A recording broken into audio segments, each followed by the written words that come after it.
The Golden Temple in Amritsar, India, is the spiritual home of Sikhism, the youngest of the world's great religions.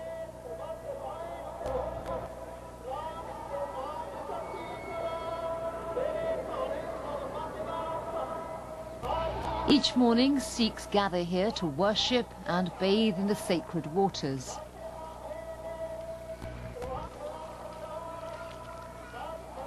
Sikhism started with one man in the 15th century. And today there are 20 million adherents of Sikhism around the world.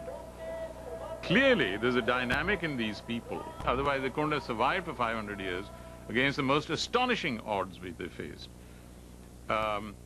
Invaders, wars, conflicts, persecution, repression, everything on the book was thrown at them. And yet they came out of it stronger, better, more self-confident.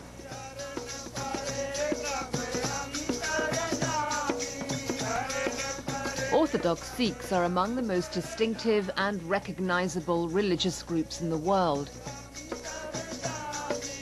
But despite this exclusive appearance, Sikhism is founded on firm principles of tolerance and equality. Sikhism is perhaps one of the most universal of all religions in the world. It does not recognize any distinctions on the basis of caste, creed, color, race. It guarantees gender equality. It recognizes people on the basis of their actions. But there is another powerful strain in Sikhism, its martial tradition. India's British rulers recognized this, placing Sikhs in the vanguard of the imperial army. A devout Sikh is never parted from their sword. This merging of the spiritual and the militant took place with the creation of the Khalsa, the sacred order of the Sikhs, whose flag with its twin swords flies high over Amritsar. April 1999 marks the 300th anniversary of the first Khalsa initiation, an event which still defines the ideals and identity of Sikhs across the globe.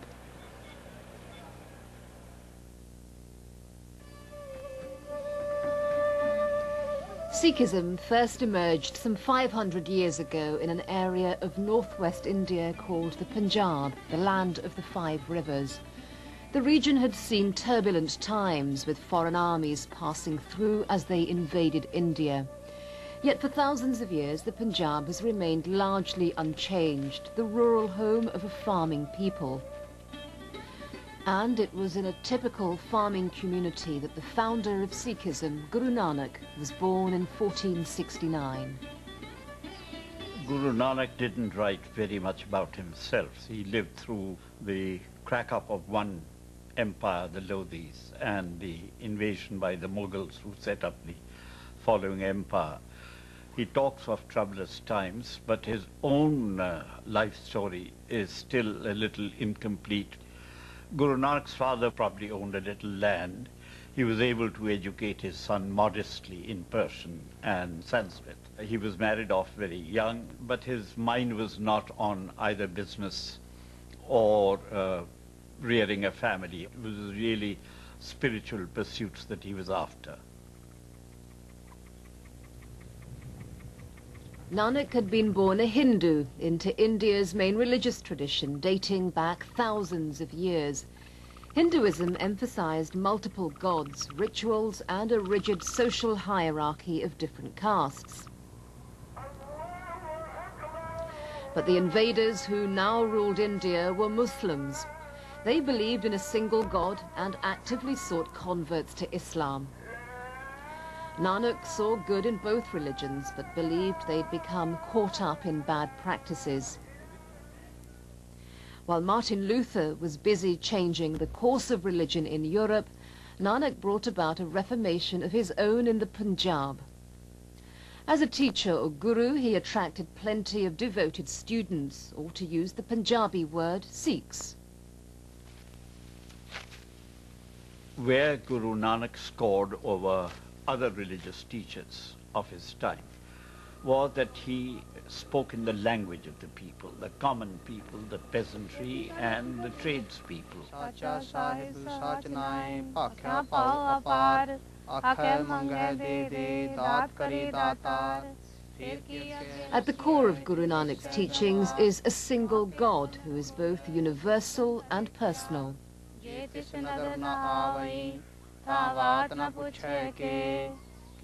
Guru Nanak's concept of God, in fact, is contained in the Sikh's morning prayer, the Japji. The Japji opens with the phrase Ikumkar. This, in essence, contains Guru Nanak's idea of God and his message to mankind, that there is one sole supreme being. He is the creator of the universe. He is omnipresent. He is immanent. He is without fear, without rancor. He is formless. And in fact, according to Guru Nanak, God resides within each one of us.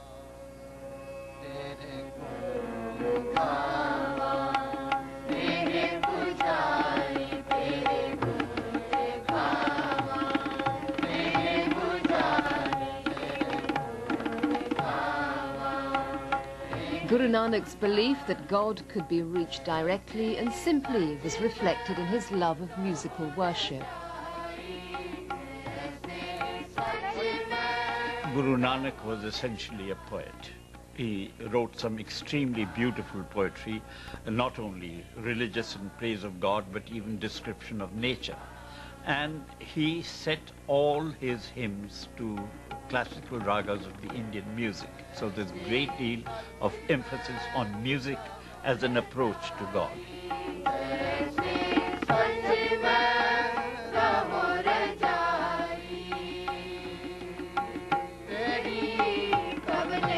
But Guru Nanak didn't see the religious life as just being about inward-looking contemplation.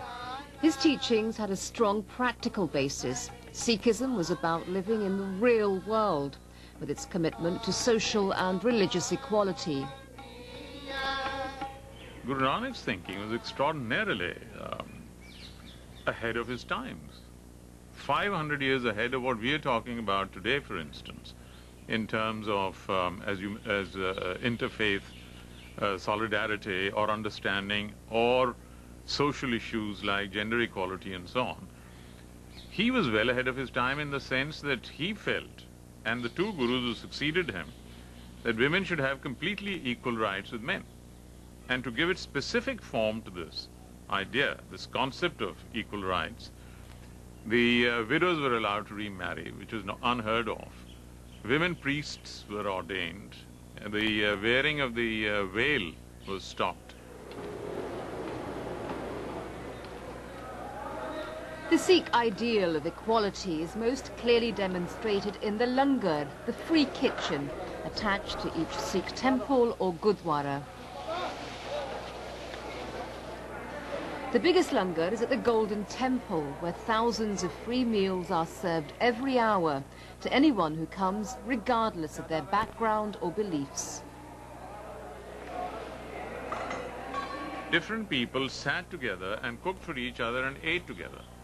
Now this had to do again with doing away with the pernicious caste distinctions, that an upper caste can't be ever seen, perish the thought, sitting with a lower caste and eating, leave alone even getting touched by him and so on. You don't withdraw from the daily life, but still your concerns should be rooted in an ethical framework.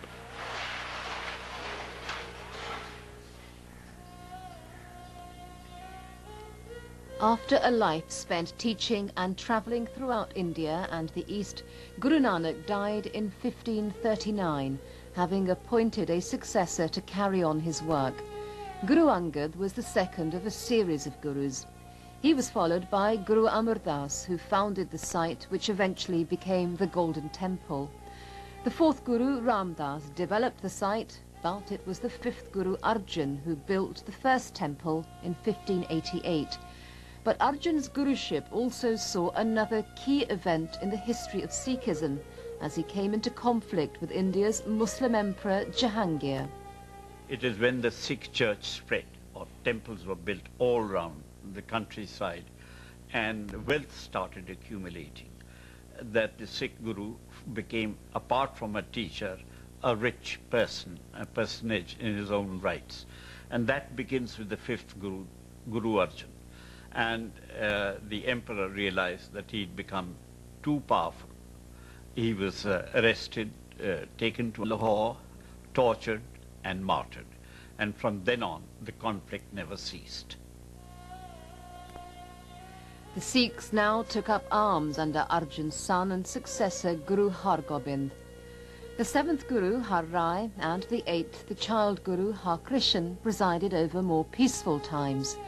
But in 1675, the 9th Guru Tegh Bahadur again incurred the wrath of the Mughal Emperor Aurangzeb by defending Hindu religious rights. His subsequent execution had a lasting impact. Martyrdom has a special place in the Sikh psyche. It was the 5th Guru, then the 9th Guru, Tegh Bahadur, who were both executed by the rulers. Thereafter, there's a whole line of martyrs. To die for the faith is to die a noble death. And I think that has continued right from the time of the Gurus to the present. The transformation of Sikhism would be completed under the last man to carry the title of Guru and who would have the greatest influence on Sikhism since it was founded, Guru Gobind Singh.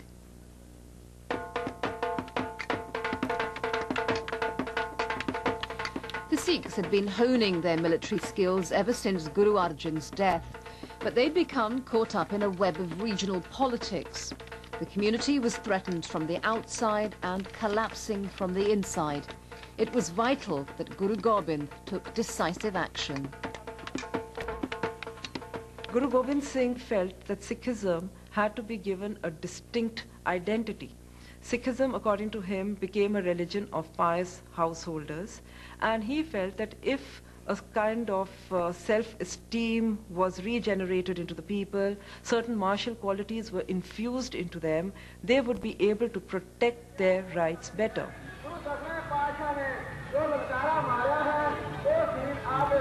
Guru Gobind gathered the Sikhs at his stronghold of Anandpur in the spring of 1699 on Vaisakhi, the first day of the Indian New Year. In what Sikhs celebrate as the most important event in their history since their religion was founded, Guru Gobind initiated his followers into a new sacred order, the Pure or the Khalsa. He summoned his followers. He sent orders that they should come with their hair and beards uncut. And then he had a big cauldron with water. And he churned it with a double-edged dagger.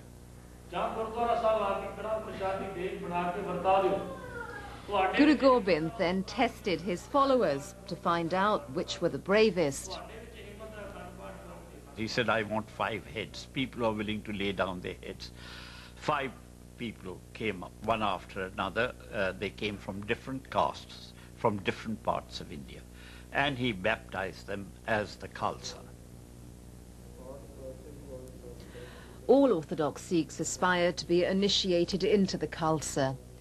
5 priests representing the original 5 members of the Khalsa prepare the sweetened baptismal water Amrit. As a sign of unity and equality, all male initiates adopt the surname Singh, meaning lion, and all women the name Kaur or princess. On baptism with the Amrit water, they vow to follow a strict moral code and way of life. The creation of the Khalsa honed and perfected the Sikh identity. Now the idea of the Khalsa's creation was that you stand out in a crowd and you don't go around hiding behind bushes. You say, this is who I am. I'm a Khalsa, I'm a Sikh. Come and get me if you want to. But I will not hide. I'll stand for my convictions. Now that had a profound impact on the psyche of the Sikhs, till today. Khalsa initiates also adopt visible symbols known as the 5 Ks. Kach, cotton shorts. Kies, uncut hair symbolizing acceptance of God's gifts, which is kept tidy by a kanga or comb, representing discipline. Men usually cover their hair with a turban.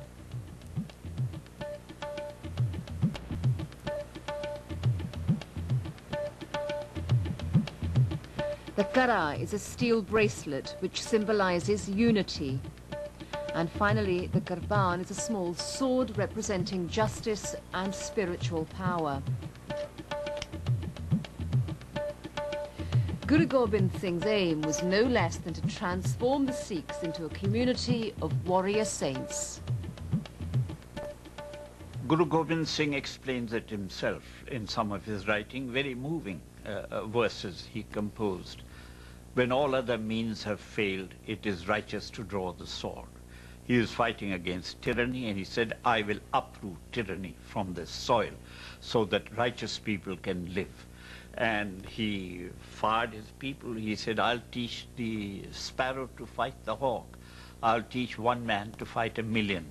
And the Khalsa became a kind of the Sikh samurai, a warrior people. The Sikhs rallied following the creation of the Khalsa, but only at a great cost. All 4 of Guru Gobind Singh's sons were killed, 2 in battle, and the younger 2 were executed after they refused to convert to Islam. Gobind Singh himself died after being stabbed in 1708. But rather than appointing another guru to follow him, he vested the role in the Sikhs' holy book, the Guru Granth Sahib. He dramatically and radically changed the whole concept of leadership. This time it is a book of knowledge that will provide what the Sikh community wanted. Well, the Guru Granth Sahib is very, very definitely more than a book. It is a constant source of guidance in moments of sorrow or rejoicing, in moments of tragedy or triumph. The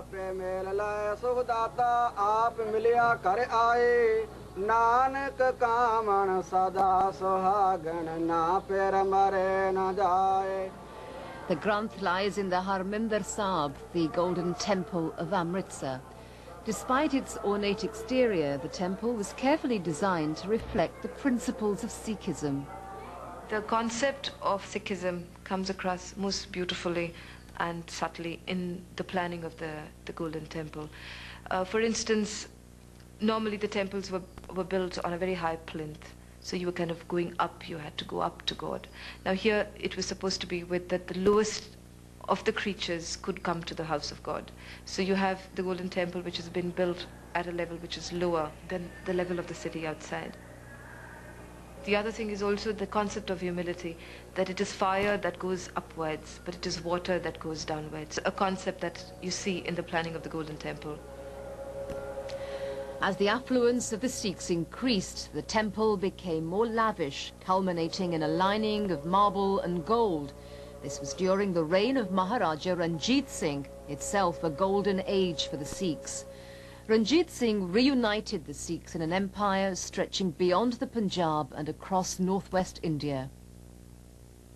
After Guru Gobind Singh, there was 80 years of absolute turmoil, and then Maharaja Ranjit Singh emerged in the late 18th century and consolidated this entire region.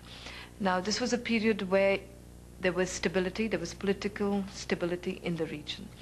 The man had the most phenomenal vision. So it was during this period, 50 years of his reign, that architecture, art, and crafts developed under his patronage. It was very important to have a patron. Ranjit Singh gave the Sikhs their strongest leadership since the days of the Gurus, but when he died, they fell apart. The British, who had conquered much of India, now saw a chance to add the Punjab to their empire. But the Sikhs wouldn't let it go easily. They met the British with ferocious resistance before finally being defeated in 1849. But far from being a disaster for the Sikhs, the arrival of the British would mark a new era.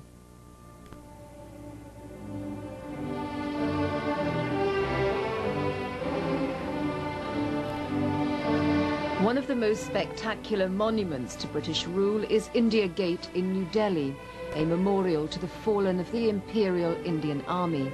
Sikh names dominate the walls. The British had been so impressed by the Sikhs' fighting skills that they recruited large numbers of them as soldiers. By showing a strong respect for Sikh traditions, the British encouraged the Sikhs to think of themselves as a privileged martial race. they realized that the strength of the Sikhs as a soldier lay in their identity as a separate community. So whenever battalions were raised or formed, great stress was laid on the Sikh traditions, religious traditions, and the background from which a particular soldier came from. And the British officer in the Sikh army made it a point himself to become like his men. He started wearing a kada. When he went to a ceremonial parade, he wore the Sikh turban. On the ceremonial parade, he wore the chakra on his turban. If a Sikh soldier was found either clipping his beard or cutting his hair, he was immediately court-martialed and dismissed from service. Sikhs went on to fight and die for the British on battlegrounds from India's northwest frontier to the Flanders fields of World War I. Khalsa Sikhs were also given privileges in other areas of British rule, such as government. Far from diluting Sikh culture, the presence of the British had strengthened it. But the Sikhs were soon reminded of the harsher side to British rule. In 1919, just months after the war ended, hundreds of them were massacred at Jallianwala Bagh, a garden near the Golden Temple, where they'd been taking part in a peaceful demonstration against British rule. Sikhs now stepped forward in their thousands to join the growing movement for Indian independence. The British government, when they came over there, they were out and out looting our people. I belong to a peasant family. We were under heavy debts because we cannot pay the land revenue. And paying the land revenue, we had to borrow money from the moneylender. And moneylending class was snatching our land. Freedom is the birthright of every person. So my country wanted to be free. And my parents, my grandparents, they were fighting for the freedom of this country. I learned from them and joined. The Sikh contribution to the Indian independence movement was more than significant, considering their the percentages of population. I mean, they were less than 2% of the population. And yet 85% of those who were killed or hung by the British during the independence struggle, 85% were Sikhs. Now, why did the Sikhs contribute so much? Because it is rooted in their tradition of valor, the concept of martyrdom, resistance to tyranny. So it springs from that. The British cracked down mercilessly on the independence movement. They sentenced me for a year and sent me to the Ludhiana jail. I was kept in a small cell over there, 6 by 8 and 10 feet high. There I had to make all my call of natures inside that little room. And the season was that dump in June, July. So I got jaundice in the cell. Despite such harsh treatment from the British, when World War II broke out, the Sikhs and their fellow Indians provided the Allies with the largest volunteer army ever recruited. I had taken an oath of allegiance to defend the country. I went wherever my regiment was ordered to go. And frankly, I don't see any conflict of interest between the two. British had promised us Dominion status at the end of the war, and that word was good enough as far as I was concerned. The Japanese and the Germans had been promising the same thing to us, but we did not know them. The Germans and the Japanese had a very bad track record as colonial powers. And what was there to say? That they may say, now you need another 200 years of civilization before we give you any independence. By 1946, the British had bowed to the inevitable and were preparing to leave India. The Congress Party of Jawaharlal Nehru and Mahatma Gandhi jostled with the Muslim League, led by Muhammad Ali Jinnah, to decide just what shape a free India would take. But in the meantime, India's 6 million Sikhs found themselves politically marginalized. In the run-up to independence in 1947, the Sikhs expected that as a sword arm of India, as people whose loyalty and whose integrity and whose contribution to India's independence struggle, they expected that their interests would be safeguarded. Well, their interests were not safeguarded. In the negotiations that led up to independence, the Congress Party, the Muslim League and the British negotiated a plan which completely sacrificed the Sikhs. Once again, at a crucial point in their history, the Sikhs lacked strong leadership. Master Tara Singh, their foremost spokesman, was stronger on rhetoric than he was on politics. He was outmaneuvered by Jinnah, who wanted a separate homeland for Muslims, and by Nehru, who wanted a united India under the leadership of the Congress Party. Sometimes integrity by itself is not enough. You've got to have the savvy, you've got to have shrewdness, and to some extent you've got to be a political crook, but in the best sense of the term, to see through the working of other crooks. But he was unable to do that. The deal brokered by the British Viceroy, Lord Mountbatten, was a disaster for the Sikhs. A Muslim homeland called Pakistan would come into being, but to provide territory for the new nation, the Punjab would be split down the middle, with the western half going to Pakistan. Jinnah promised the Sikhs a safe home, but those who'd been living in West Punjab had good reasons to be sceptical. I was living in Lahore. I had no intention of leaving. I thought after the troubles were over, I'd be able to come back. But by May 1947, Lahore was in flames. I saw large parts of the city set alight by Muslim mobs. Every day, a dozen or 2 dozen Sikhs were murdered because they could be spotted very easily. There was not much resistance because the police were largely Muslim and hostile. I left Lahore in August, just before independence, because there was absolutely no choice. All Hindus and Sikhs living around me had gone. As partition approached in August 1947, Sikhs headed east, fleeing from the Muslim-dominated West Punjab. In return, Muslims from the east headed west. The Punjab's different religious communities now turned on each other in a frenzy of bloodshed and carnage. I really can't figure out how this barbarity came up. I think a lot of it was misinformation. While rumors were being exaggerated, if a train arrived in Amritsar with 50 killed, the rest of India was told that the whole train had arrived with not one man alive. And perhaps the same thing was being repeated on the other side. But the worst in the human nature came out in both the countries at that time.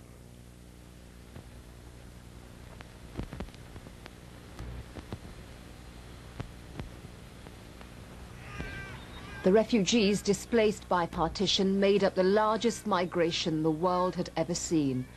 The death toll has been estimated at more than 1 million. A divided Punjab left historic Sikh sites such as Guru Nanak's birthplace in Pakistan. Think of a man who fought for the freedom of a whole country, for whole people. When the partition comes up, what happened to him? You can imagine. That was the most emotional, that was the most dreadful time for me. As India celebrated its independence, the Sikhs reflected on the heavy price they'd paid. But if they believed that their lives could become settled once the trauma of partition was over, they would be proved sadly wrong.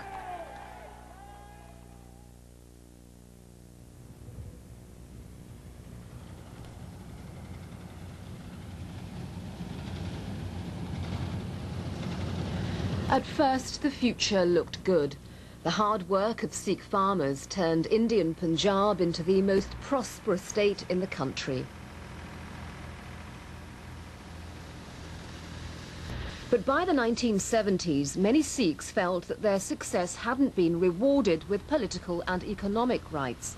The Punjab even had to share its capital, Chandigarh, with a neighbouring state. Sikh politicians demanded greater autonomy.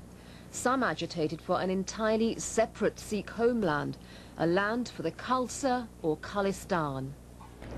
India's Prime Minister Indira Gandhi resented Sikh leaders for their opposition during the state of emergency she had declared in 1975. Mrs. Gandhi and her Congress party were determined to find a way of dividing Sikh politicians in the Punjab. Now, the idea was to produce a Sikh leader unbeknown to him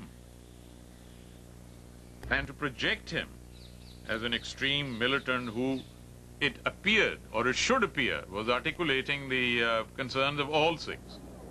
Around this time, a Sikh revivalist movement led by a charismatic preacher called Janal Singh Bhindranwale swept the Punjab. Part of the reason for Bhindranwale's rise can be traced back to the prosperity that came to the Punjab. Young Sikhs started drinking, taking opium, trimming their beards, and generally drifting away from the Spartan traditions of the Khalsa. And he went round initially preaching in villages, turned back to the days of Guru Gobind Singh, be good Khalsa, don't trim your beards, don't smoke, don't drink. And he was successful as a preacher. A large number of Sikhs were rebaptized as Khalsa. To his admirers, Bhindranwale was just the kind of leader the Sikhs had been looking for. Sant Jarnail Singh the personality ਬਹੁਤ ਖਿੱਚ ਪਾਉਂਦੀ ਸੀ ਜਿਹੜਾ ਸਿੱਖ ਉਹਨਾਂ ਨੂੰ ਮਿਲਦਾ ਸੀ ਔਰ ਉਹਨਾਂ ਦੇ ਵਿੱਚ ਧਾਰਮਿਕ ਬਿਰਤੀ ਜ਼ਿਆਦਾ ਸੀ ਤੇ ਗੱਲ ਜਿਹੜੇ ਜਿਸ ਕਿਸਮ ਦਾ ਖਾਲਸਾ ਗੁਰੂ ਸਾਹਿਬਾਨ ਨੇ ਸਿਰਜਿਆ ਜਿਹਨੂੰ ਸੰਤ ਸਿਪਾਹੀ ਆਖਿਆ ਗਿਆ ਬਈ ਉਹ ਸੰਤ ਵੀ ਹੋਵੇ ਤੇ ਸਿਪਾਹੀ ਵੀ ਹੋਵੇ. Bhindranwale took the soldier aspect particularly seriously. The timing of the assault on the Golden Temple was, in one word, diabolical. Now, don't forget that Punjab at this stage was saturated with intelligence agencies and their agents and moles. Are we expected to believe that they completely overlooked the fact that it's the birth anniversary of the founder of the Golden Temple, Guru Arjan Dev, and timed the assault at that time, when pilgrims are coming from all over the world to be there on that hallowed occasion? Inside the complex was Surinder Kaur Nanda, the wife of the Golden Temple's information officer. We had no idea that the army would attack the Golden Temple, because everybody comes to Golden Temple to say their prayers and to bow their heads before the Guru Granth Sahib. A media blackout was imposed as the army readied itself for what it codenamed Operation Blue Star. Visitors to the Golden Temple expect to hear the sound of fireworks during festivals. But this time, a different kind of explosion echoed through the skies over Amritsar. We heard noises of bombardment at Akal Takht, noises of people dying. They were crying with pain. And we heard noises of shoes of army men entered in the Golden Temple. They entered the Golden Temple along with their shoes. They didn't care for any respect, regard, or anything.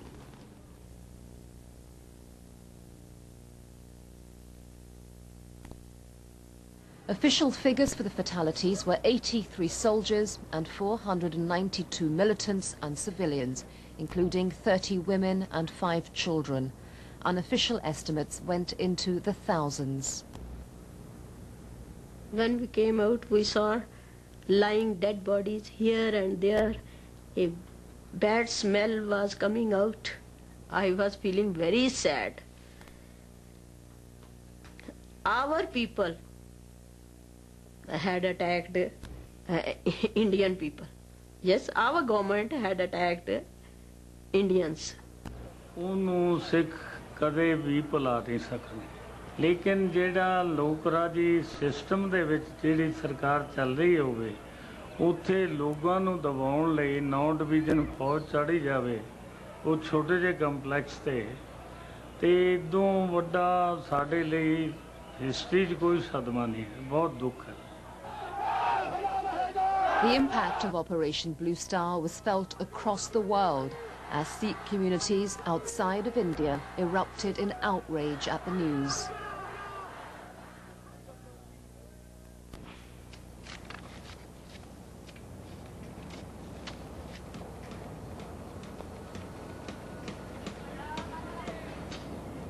When Mrs. Gandhi was assassinated, somebody rang me up to tell me what had happened. At that time, I wasn't sure who'd killed her, but soon after, by the afternoon, one learned that it was her own security guards who were both Sikhs. It was at night that mobs started coming round, all on trucks with cans of oil, petrol, matches, iron rod. There were cab ranks. They were all mainly run by Sikhs. They burnt up their taxi, and I watched the mob come, burn up Sikh shops. There were armed policemen standing by, doing nothing. It was a greater shock for me, because I felt really that this is what a Jew in Nazi Germany must have felt, that I, an Indian, became a refugee in my own country.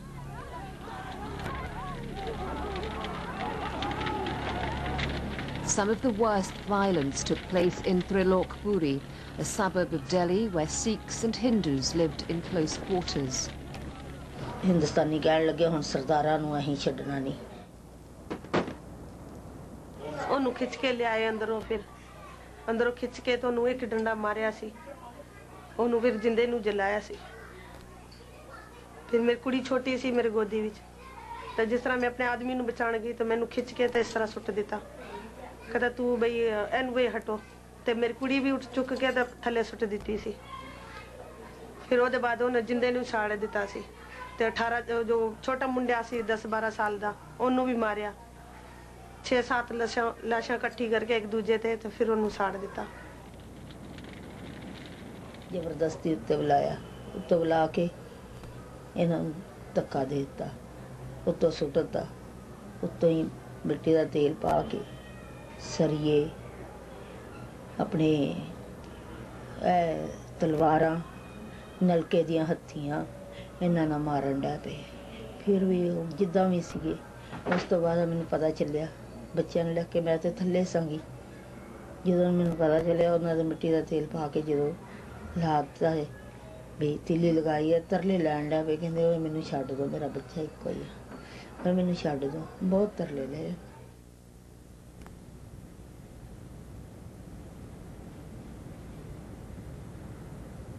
The Congress party is entirely and completely responsible for what happened in Delhi after Mrs. Gandhi's assassination.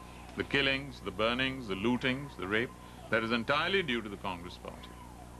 They controlled the federal government in the center, and they controlled the Delhi administration. Everything was under them. It could have been stopped in one day.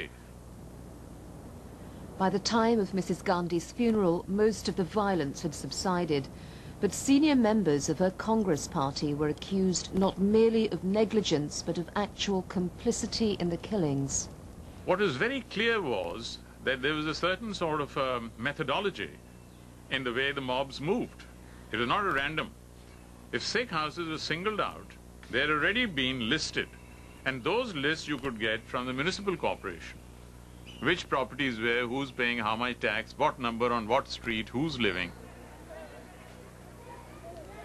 15 years on, many of the widows and orphans from Trilokpuri have been resettled on the other side of Delhi. Official figures put the number killed in the Delhi riots at 2,733, yet only around 150 people have been convicted for the violence. Cases are still ongoing against dozens of prominent Congress party members. जिन्हां नूं साडे आदमी नूं मारिया सी उन्हां नाल हाले तक तो कुछ होया ही नहीं ਅਸੀਂ ਜਾਂਦੇ ਹੈਗੇ ਬਿਆਨ ਦੇ ਕੇ ਆਂਦੇ ਨੇ ਹਾਲੇ ਤੱਕ ਤਾਂ ਕੁਝ ਹੋਇਆ ਹੀ ਨਹੀਂ ਹੈਗਾ ਕਹਿੰਦੇ ਨੇ ਬਈ ਹਾਂ ਬਈ ਅਸੀਂ ਡੇਟ ਦੇ ਦਿੰਦੇ ਨੇ ਅਸੀਂ ਪਰੇਸ਼ਾਨ ਹੋ ਗਏ ਸਾਡੇ ਘਰ ਦੇ ਵੀ ਆਦਮੀ ਚਲੇ ਗਏ ਤੇ ਕੋਰਟ ਜਾ ਜਾ ਕੇ ਅਸੀਂ ਪਰੇਸ਼ਾਨ ਹੋ ਗਏ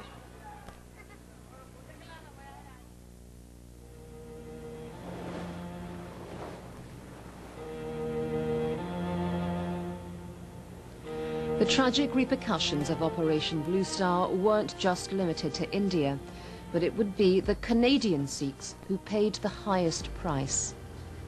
The community in Vancouver, British Columbia, is one of the oldest in the West, dating back nearly 100 years. Its history has always been closely interwoven with that of the Sikhs back in India. Even before Indian independence, Vancouver Sikhs had been fighting both for their own rights and those of their fellow Sikhs in India.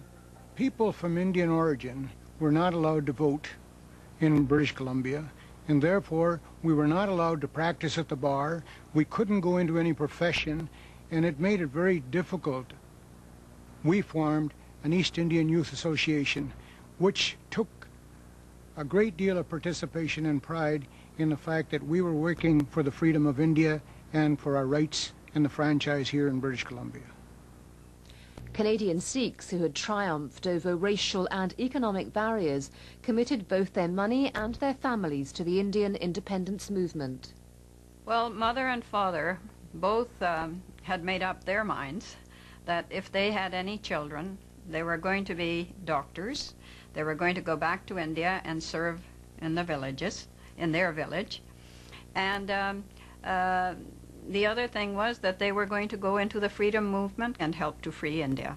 And we were brought up with that. There was no question in our minds that that's what we were going to do. The campaigning paid off.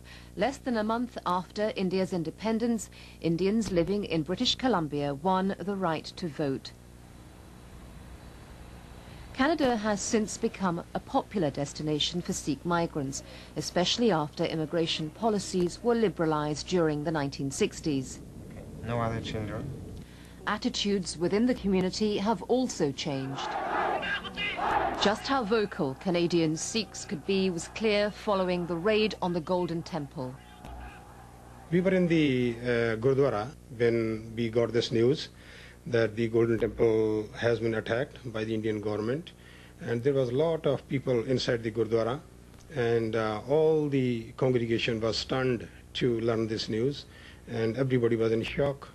We were trying to organize the Sikh community to do something to lessen their griefs.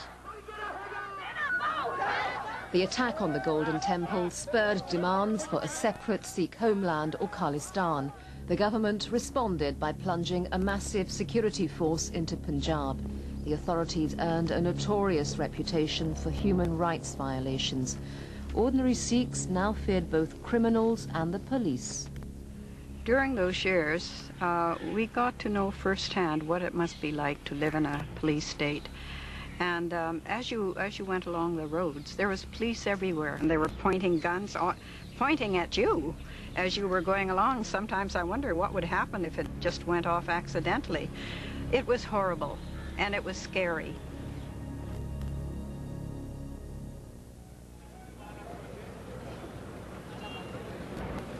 Although recent years have seen peace return to the Punjab, it may be too soon to judge whether the conflict is over for good. I don't know of any instance in history or more recent times where police brutality brings about solves or resolves political issues. It hasn't worked in Punjab, therefore. There's no way that we can assume that Punjab is now completely at peace, because below the surface, the same resentments simmer. Many of the grievances are unaddressed. Those who have lost their lives through police measures and police brutality, their families and others are now added to those who already had grievances.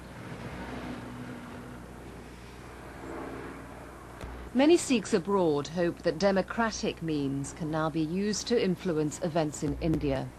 The Canadian Parliament already has 3 Sikh MPs, and 1997 saw the appointment of the first Sikh cabinet minister, Harbans Singh Dhaliwal. Well, good afternoon, ladies and gentlemen. I've articulated to all the governments in India about human rights and how important it is. Particularly if you look at the Delhi riots in India, I said those people should be brought to justice. They were responsible for the Delhi riots. In terms of the extrajudicial killing in the Punjab, I've spoken up as a member of Parliament saying that human rights is very important. I strongly believe that economic prosperity is linked to human rights.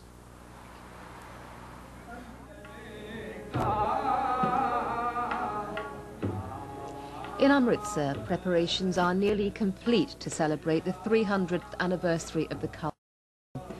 The Khalsa was created to ensure the community's survival through difficult and dangerous times. Yet the last 15 years have seen some of the gravest crises Sikhism has had to face. Sikhism has always emerged very fine and strong whenever there has been a challenge, either from within or from without. And I'm sure that they will be able to put behind them the events of the 1980s and emerge finer and stronger. Many Sikhs feel the time has come to once again revitalize their community.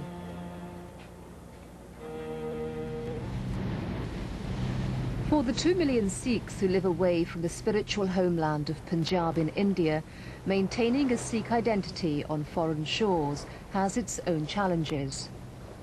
I see a lot of confusion about a generation gap between parents and children, you know, the people, the potential Sikhs for tomorrow. You do start questioning, you know, what are you about? You know, why do I look different? Why are people asking me questions and I don't know the answers to them? I have been a Sikh all of my life. I just didn't realize that there was actually a religion or a word for it.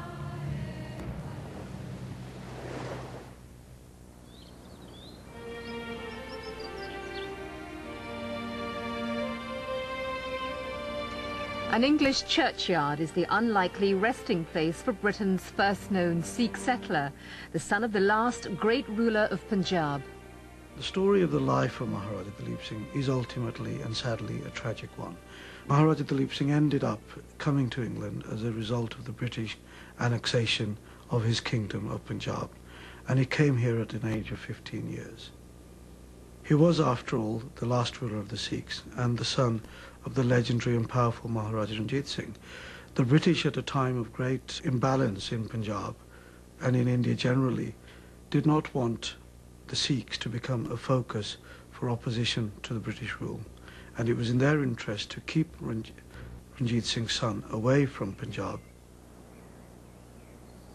Dalip Singh lived in comfortable exile on the Elvedon estate in Suffolk. His distance from India further emphasized by his adoption of Christianity. It's clear that he was veered very strongly towards Christianity by the British administration, so that he would lose contact with his own community and that he would live the life of an Englishman. Later in his life, as he realized what had been taken from him, he took a great interest in his faith, and all records show that prior to his death he re-embraced Sikhism.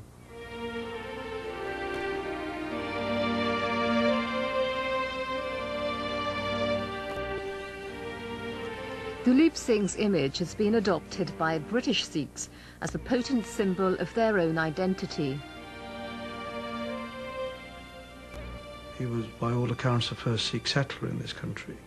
But it's what he symbolizes beyond that. He symbolizes a link between Punjab and Britain. So for generations of Sikhs in Britain, he can assume a very important role.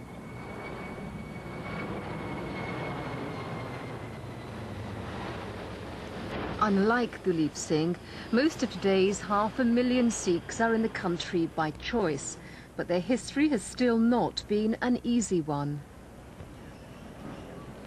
Sikhs first began coming to Britain in significant numbers in the 1950s, when news of a labour shortage following the Second World War reached the villages of Punjab. They were joined in the early 70s by Sikhs who had fled East Africa because of political instability. They came here for all the tough jobs, like working in foundries, in factories, in mills. It was hard. They came mainly singly, and then they began to settle. I came to England in 1962 because we heard a lot of good stories about England, that it is a land of opportunity and it is a land of future. When I reached here in England, I was wearing turban, but my colleagues and my uncle, first thing they told me that, look, you have to cut your hair down and you have to take your turban off, otherwise you won't get work.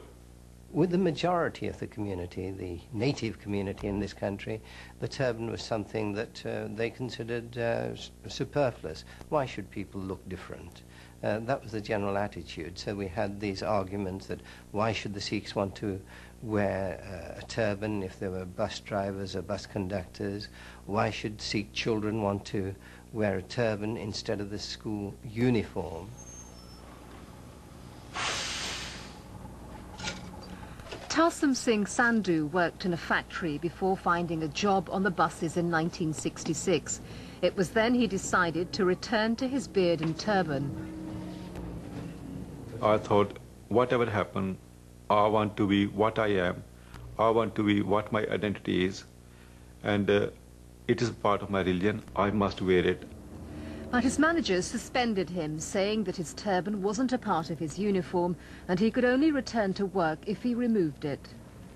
There was a lot of uproar in the Asian community. They organized demonstrations in Wolverhampton, in London at different times. It was taken to first to local authority, then to MPs, then to House of Parliament. After 2 years, it was allowed that Sikhs can wear turban on the buses. Britain is now home to the largest community of Sikhs outside India.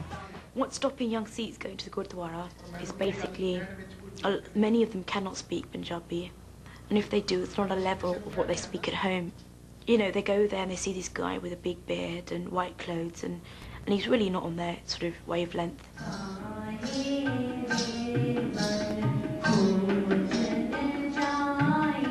Shira Kaur was baptised into Sikhism at an Amrit ceremony 2 years ago. Before I took Amrit, I was a rebellious teenager. I drank and went through all kinds of phases in life. By taking Amrit, what I've achieved is a purpose to life where I know that all my actions have a meaning. When I look around me and see young people who are Asians, and I see a lot of Punjabis, unfortunately, not only, you know, 1 in a couple of thousand you actually see a Sikh. You know, that quality, that spirit inside people, unfortunately, is declining.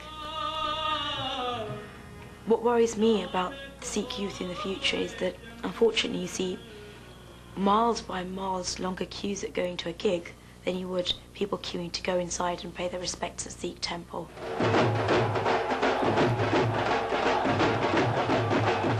A common passion shared by most young Sikhs, whether orthodox or not, is Bhangra, pop music based on Punjabi folk rhythms. Me and my friends enjoy going to Bhangra gigs because being Sikh, we have an identity to be there. We have like a place. Being Punjabi, you can understand the lyrics and you understand the sound, the drums. You feel there's a tradition and culture there which is just you don't see in every club, and that's why I go to Bhangra gigs. The problem we have is that youngsters think that the Punjabi way of life and the Sikh way of life are more or less the same thing, where they're not. There's a clear distinction and a line to be drawn between the two. The qualities of the Khalsa, which represent purity. Those trying to keep young British Sikhs within the faith have made it their main strategy to catch them while they're young. The 10th prophet of the Sikhs, Guru Gobind Raji, called everyone... From my own experience, I think there is a real need to actually at least make an attempt to present Sikhism to a younger audience so that they can make a choice. I'm involved in workshops that go on up and down the country, which are all done on a voluntary basis to try to educate young Sikhs who may not have the teaching or the environment at home to actually give them the fullest understanding of Sikhism. Quick. What we need to do as young Sikhs that are active on the ground today is really represent all of the whole panorama of Sikh beliefs, that's Sikh religious beliefs, Sikh culture, Sikh heritage and Sikh history. And we need to present that in a medium and in vehicles that are well understood by Sikhs that are growing up in this country today. Many young Sikhs aren't actually aware of the remarkable heritage that they belong to. And myself, we tend to frequent all the antique arcades and places such as Portobello Market, Camden Market up in London, really searching for anything of interest to Sikhs. Have a look down there.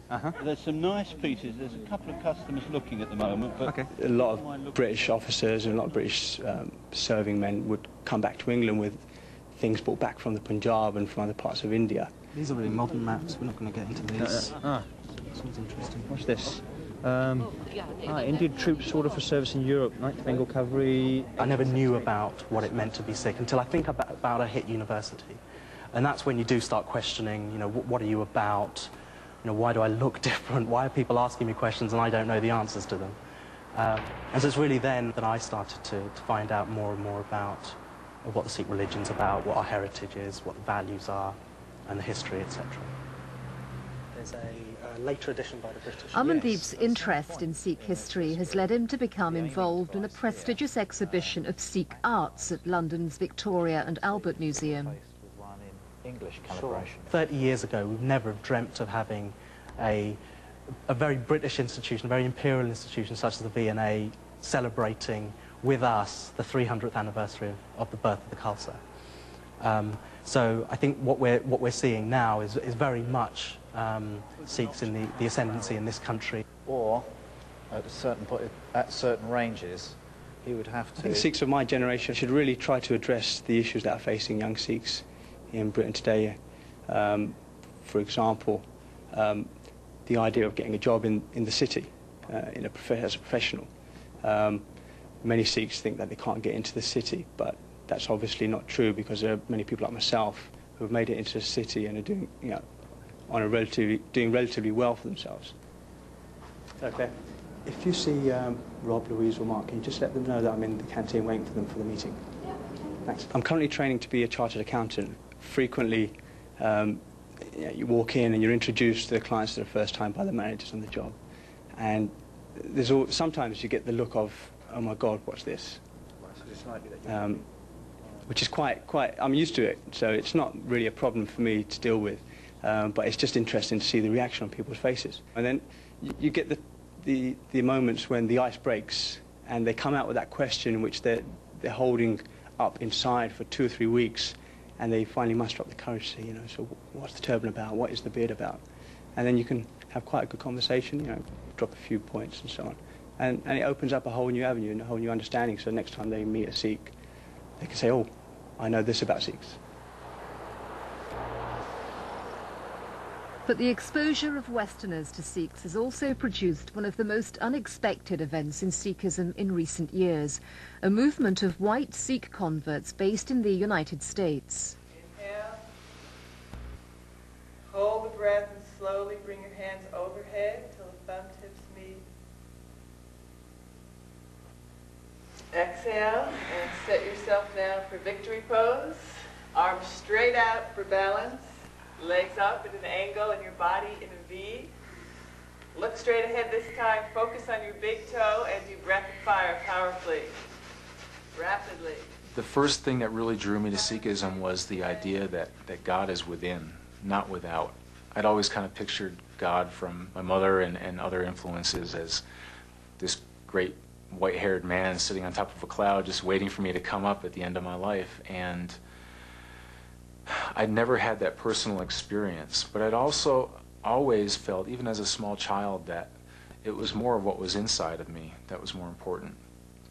Sikhism was one of the first religions that I found that really believed as I did, that God is within me and it's within everyone around me.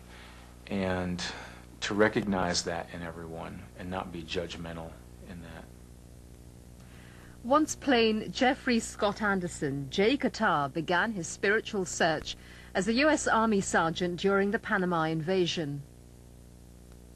I had bullets flying by my head and kind of dodging cars and trying to enter buildings and things like that, and people getting shot, and it suddenly made me realize that I could actually die. I'm only 23 years old, but I could actually die. And so I started really, after that experience, trying to find out what it was that I believed in.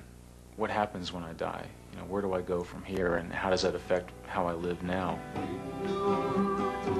Jay Qatar was introduced to Sikhism through the Healthy, Happy, Holy organization, or 3HO, founded in America in the late 60s by Harbhajan Singh Khalsa, also known to his followers as Yogi Bhajan. The core principle of this teaching is to giving people experience and deep understanding which they can feel that there is a higher life, higher self, and higher excellence in them. We can't say this is right or this is wrong. All we are saying, all is right where you can get the experience. And if we can provide them practical living experience, my tradition tells me and commands me to one thing: let no person go spiritually hungry. And if he's a Christian, God bless him. If he's a Jew, God bless him. And if he's a Hindu, God bless him. If he's a Sikh, God bless him. My parents reacted to me converting to Sikhism actually with a lot of grace. My mother has always been very supportive of who I am, but she's also always had a very big fear of cults growing up.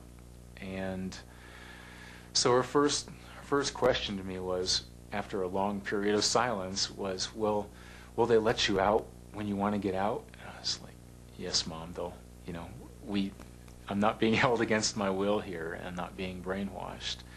And she started asking me questions. Well, you know, what do you believe? How do you believe about God? And it's like, well, I believe this and this. And she's like, well, I believe that.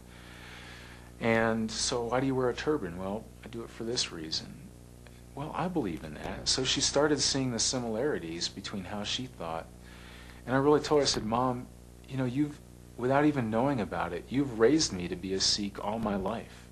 And the truth is, as a good friend of mine put very well, that I have been a Sikh all of my life. I just didn't realize that there was actually a religion or a word for it. Jay Qatar now runs a security firm in New Mexico, along with other Sikh converts. And what you may find out is that they think they're worried about somebody breaking into their place, but what their real liability is their computer security. If we're packaging that, 99% of the time, I get an incredible positive reaction from people. All of a sudden they realize that I'm not here to convert them into Sikhism, and I'm a normal person. They start asking questions if they've never heard about Sikhism before, or I had a Sikh friend back in college, as a matter of fact. And so to me, it's a bridge for people to really escape from their comfort zone and expand their horizons and start to look at more of their environment around them. The security firm is one of several businesses and welfare projects run by the Sikhs from their main community in Española, New Mexico, founded by Yogi Bhajan in 1970. I went all over the world. I feel God lives everywhere, but his postmaster address is Española. The weather, the height of this place, the people, and it is just like our Punjab, you know, here you do not feel that you live out of Punjab. It's just a village of Punjab. What I found in the community here in Española were more of the tools and the support systems that I really felt were beneficial for me on my path. The community allowed more of a feeling of comfort instead of separation from my environment. The access to my teacher, the access to Yogi Bhajan was very important to me. You always use this, so and so is dumb. This is a dumb condition. What do you mean by that? What is the purpose of communication? What is the purpose of talking? If people love me for my wisdom, wisdom is the way, And if they hate me for my foolishness, they have every right. But it's not a setup. I'm His Holiness, Sri Singh Sahib, Bhai Sahib, or Bhajan Singh Khalsa Yogi Ji. But I'm not His Holiness in the sense that my word is final, or my advice is final, or my opinion is final. Every opinion must have objection. Objection, opinion is meted out. And truthfully, I want these people to challenge things so that they can learn and become learned, and tomorrow you can face the world at their own. Because I am their yesterday, and they are my tomorrow.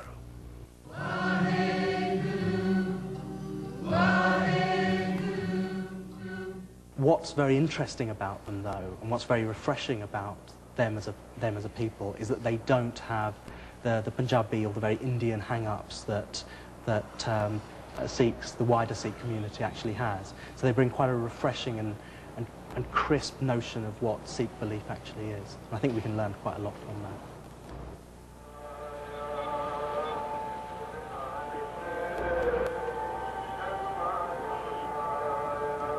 But while Sikhs may be finding inspiration in the West, the quality of leadership from their spiritual home of Amritsar in India has left many disappointed.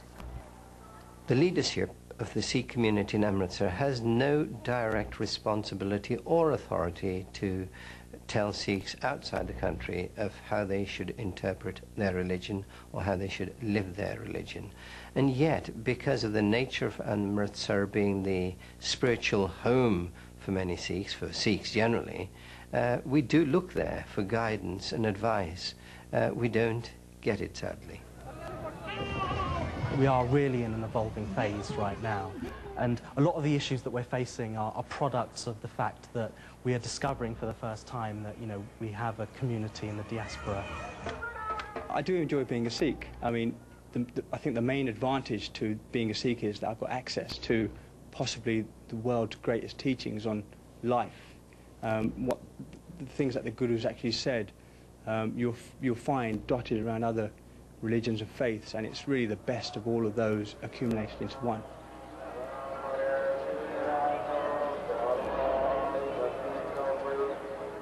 Sikhism has unfortunately been hidden away from the rest of the world and away from many Sikhs. But now that we come to the eve of the 21st century, I feel that here's a religion that's been waiting these 500 years to be discovered, because here's the guidance that it offers.